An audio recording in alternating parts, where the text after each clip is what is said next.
महाराष्ट्राला आम्ही देऊ शकलो नाही, फेक नरेटिव्हचं उत्तर आम्ही देऊ शकलो नाही आणि म्हणून निर्धार केला भारतीय जनता पार्टीच्या कार्यकर्त्यांनी, पदाधिकाऱ्यांनी, महायुतीच्या घटकांनी की आता थांबायचं नाही, फेक नरेटिव्हला थेट नरेटिव्हने उत्तर द्यायचं आणि ते उत्तर आपण देऊन दाखवलं।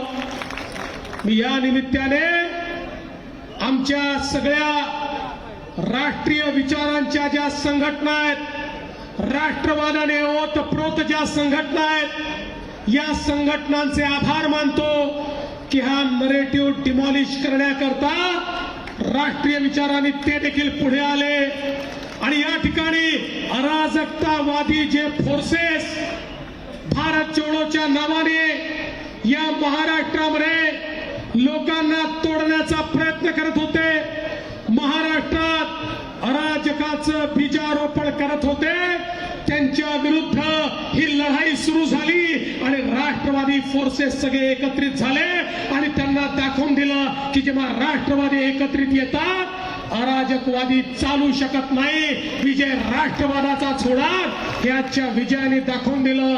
आणि म्हणून त्या सर्व राष्ट्रीय विचारांच्या ज्या संघटनांनी, ज्या राष्ट्रवादी विचाराने, ज्या आमच्या परिवारातल्या सगळ्या आमच्या संघटनांनी आम्हाला मदत केली, त्यांचे मी अतिशय मनापासून आज आभार मानतो की तुम्ही हा नरेटिव्ह डिमॉलिश करून टाकला। मी विशेष आभार मानतो आमच्या लाडक्या बहिणींचे, ज्या लाडक्या बहिणींनी या ठिकाणी मोठा आशीर्वाद दिला आणि आपल्या लाडक्या भावांना असं निवडून दिलं की असं वाटलं छप्पर फाड़ के और झाड़ू लगा के, अशा प्रकारचा विजय बहिणींनी दिला।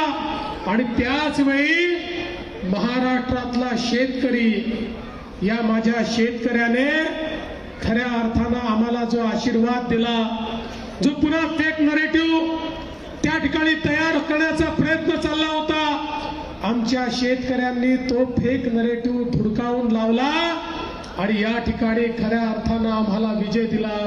आणि सगळ्यात महत्वाचं, या महाराष्ट्रामध्ये एक संदेश देशाच्या प्रधानमंत्र्यांनी दिला, एक है तो, एक है तो, एक है तो।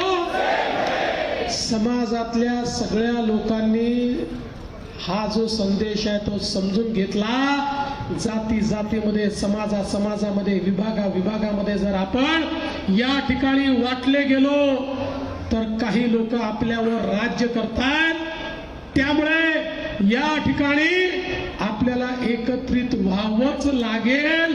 हा संदेश मोदीजींनी जनाजनापर्यंत पोहोचवला आणि मोदीजींचा संदेश घेऊन सगळ्या समाजाचे लोक एकत्रित आले आणि सगळ्यांनी मिळून निर्णय घेतला, एक है तो सेफ है। आणि हे सगळे ज्यावेळेस मतपेटीकडे गेले त्यांचं त्या ठिकाणी बोट हे महायुतीकडेच गेलं, कारण त्यांना माहिती होतं महायुती है तो सेफ है, एक है तो सेफ है। मोदीजींच्या संदेशाचा कमाल हा महाराष्ट्रामध्ये आपल्याला पाहायला मिळाला। एवढंच नाही तर या ठिकाणी ज्या प्रकारचं तुष्टीकरण करण्याचा प्रयत्न चालला होता, कधी वोट जिहादचे नारे दिले जायचे, कधी त्या ठिकाणी वेगळ्या पद्धतीनं एका विशिष्ट समाजाला एकत्रित करून त्याच्या माध्यमातून आम्ही निवडणुका जिंकू अशा प्रकारची वल्गना केली जायची। त्याच्या विरोधात मी आभार मानतो, हा महाराष्ट्र संतांचा महाराष्ट्र आहे। या महाराष्ट्रामध्ये एक मोठी परंपरा आहे, वारकरी पंथाची, महानुभाव पंथाची, वेगवेगळ्या पंथांच्या वेगवेगळ्या परंपरा या ठिकाणी आहेत। पण या जेवढ्या परंपरा आहेत, जेवढे पंथ आहेत, या सगळ्यांनी एकत्रितपणे सांगितलं आम्ही मतदाता जागृती करणार आणि गावामध्ये, पाड्यामध्ये, वाड्यामध्ये, वस्तीमध्ये त्या ठिकाणी आमचे संत देखील पोहोचले आणि त्यांनी जागृती केली की आपल्याला देव आणि देश आणि धर्माची लढाई आहे। ज्याप्रमाणे छत्रपती शिवाजी महाराजांनी आपल्याला सांगितलं होतं स्वराज्य मिळवायचं असेल